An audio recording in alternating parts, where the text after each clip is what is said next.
The solution came in 1943 with an order to the firm of Opel to modify its semi-track mule load carrier to take an armoured body. The half-track armoured lorry produced by Opel in response to the Army requirement employed the chassis of the company's basic Multier vehicle, to which they added an armoured body. The rocket launcher was a specially developed 10-tube type, and the ammunition carried allowed the vehicle to launch 2 salvos before a full replenishment was needed. These were obtained from resupply Multiers. Opel manufactured 300 of the Panzerwerfers and 289 resupply vehicles. A deployed battery of 8 Panzerwerfers could launch 80 rockets in 20 seconds.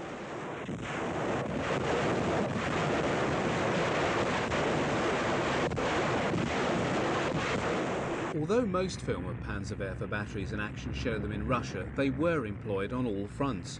Many vehicles were attached and detached from Panzerwerfer brigades as need arose.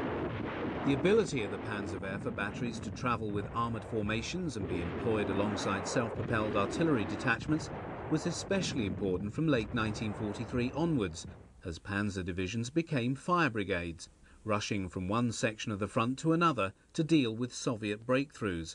Their ability to be on hand to bring down a rapid and devastating barrage on the enemy prior to a counterattack was a most highly valued military asset.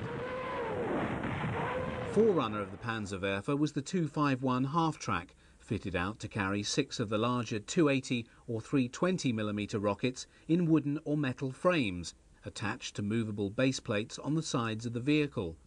The former carried up to 110 pounds of high explosive, whereas the latter delivered 11 gallons of jellied petroleum. Reloads were carried within the vehicle. In operation, they functioned much as Panzerwerfers, excepting for the less effective method of firing and lower number of rockets launched. Unlike the Panzerwerfer, the rockets could only be aimed by pointing the whole vehicle at the target.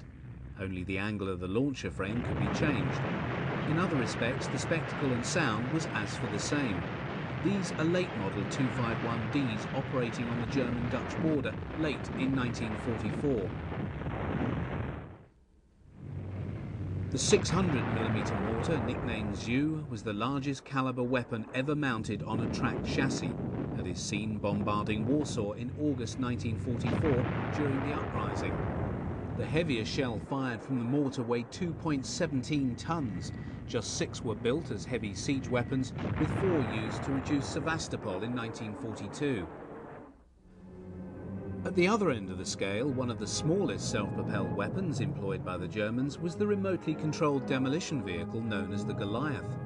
In this demonstration, a Goliath is brought to the testing ground on its 2-wheel carriage. Control of the tracks was effected by 2 wires. The 2 small Bosch motors allowed it to move at up to 10 kilometers per hour.